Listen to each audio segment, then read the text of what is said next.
Hello everyone, welcome to educational world. तो आज हम भारतीय राज्य व्यवस्था की क्लास को प्रारंभ करेंगे और इसके पहले वाली क्लास में हम लोगों ने राष्ट्रपति से संबंधित सारी चर्चाओं का एक अध्ययन किया था। और आज जो हमारी क्लास है इसमें हम उपराष्ट्रपति के बारे में एक समग्र चर्चा करेंगे। तो आज के सत्र को प्रारंभ करने से पहले मैं कुछ महत्वपूर्ण सूचनाएं आप लोगों को देना चाहता हूँ।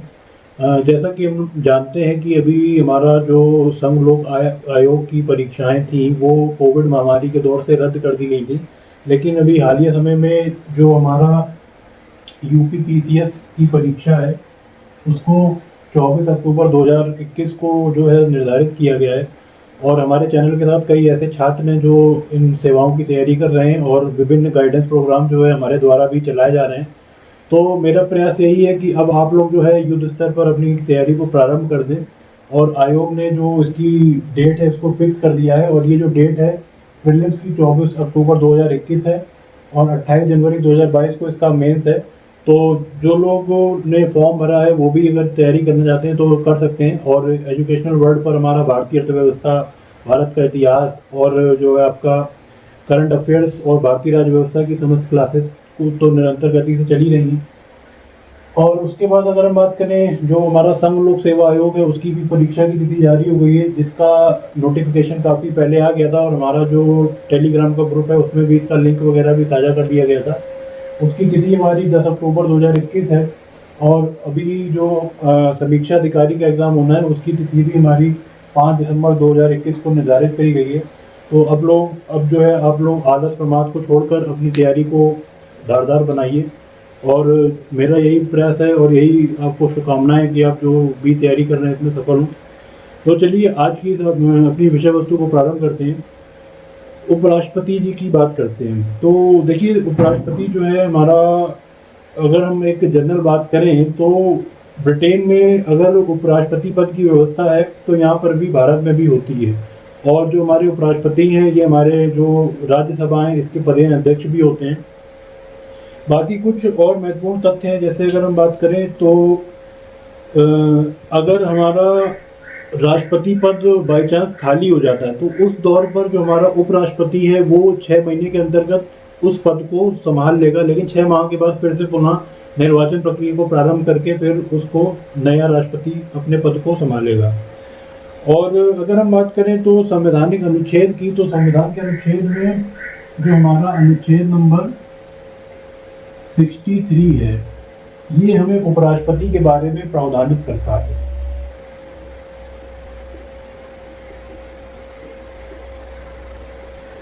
और उपराष्ट्रपति जी की अगर हम बात करें तो व्यक्ति अगर उपराष्ट्रपति है, कोई भी व्यक्ति अगर उपराष्ट्रपति बनता है तो उस दौरान अगर उसने कोई भी लाभ का पद जो है ग्रहण कर रखा है, लाभ का पद से तात्पर्य यही होता है कि आप किसी सरकारी सेवा पर हो या फिर आप अन्य किसी भी पद पर रहकर लाभ कमा रहे हो या कुछ इस तरह से हो, वो सब आपको जो है यहाँ पर त्याग करना पड़ेगा।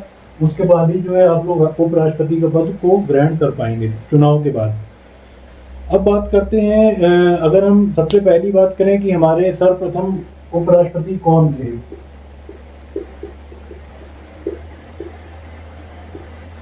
तो डॉक्टर सर्वपल्ली राधाकृष्णन।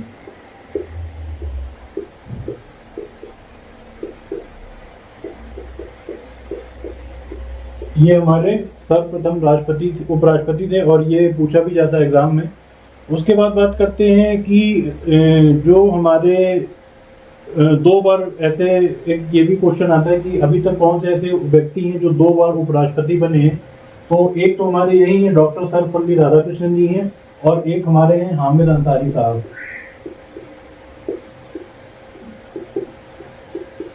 मैं यहाँ पर आप लोगों को एक प्रश्न दे रहा हूँ, आप लोगों को कमेंट में उसका आंसर लिखना है कि अभी आपको बताना है कि भारत के वर्तमान समय में उपराष्ट्रपति कौन है, उनका नाम आपको कमेंट में मुझे लिखकर बताना है। उसके बाद बात कर लेते हैं उपराष्ट्रपति पद के लिए योग्यता। तो देखिए, कोई भी पद होगा हमारा संवैधानिक है या गैर संवैधानिक है, लेकिन अगर उस पर राजनीतिक तौर पर कोई भी चुनाव होता है तो उसके लिए कुछ संवैधानिक प्रक्रियाएं जो हैं और कुछ योग्यताएं अर्हताएं होती हैं। तो वैसे ही अगर हम बात करें तो जैसे कि हमने राष्ट्रपति पद के लिए अपनी योग्यताएं से पहले वाली क्लास में पढ़ी थी, तो वैसे ही हमारा उपराष्ट्रपति पद के लिए भी कुछ योग्यताएं होती हैं। जैसे पहली योग्यता है कि वह भारत का नागरिक होना चाहिए। उसको इंडिया की जो भी हमारी नागरिकता है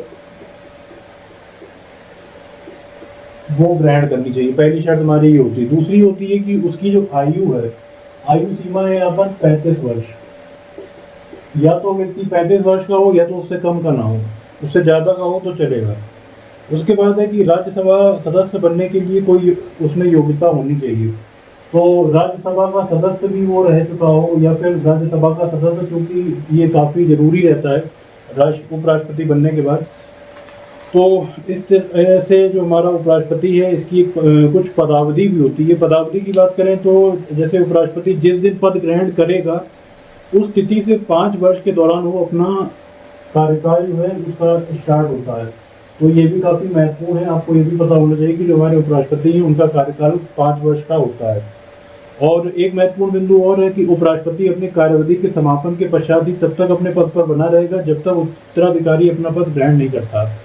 तो यहाँ पर उत्तराधिकारी का मतलब वही है कि जो भी, जैसे कि क्योंकि हम जानते हैं कि हम भारत में निवास करते हैं तो हमारे यहाँ कैसी निर्वाचन पद्धति है, अप्रत्यक्ष प्रणाली से इनका चुनाव किया जाता है। तो उसमें जनता के जो प्रतिनिधि हैं वही उनका चुनाव करते हैं। तो इसका मतलब यही हुआ कि जब तक ये निर्वाचन प्रक्रिया नहीं होगी तब तक उपराष्ट्रपति जी अपने पद पर बने रहेंगे। तब जब निर्वाचन के बाद नया हमको उपराष्ट्रपति मिलेगा तब वो पद ग्रहण करेगा, तभी जो है वो हमारा उस पद पर आसीन हो पाएंगे।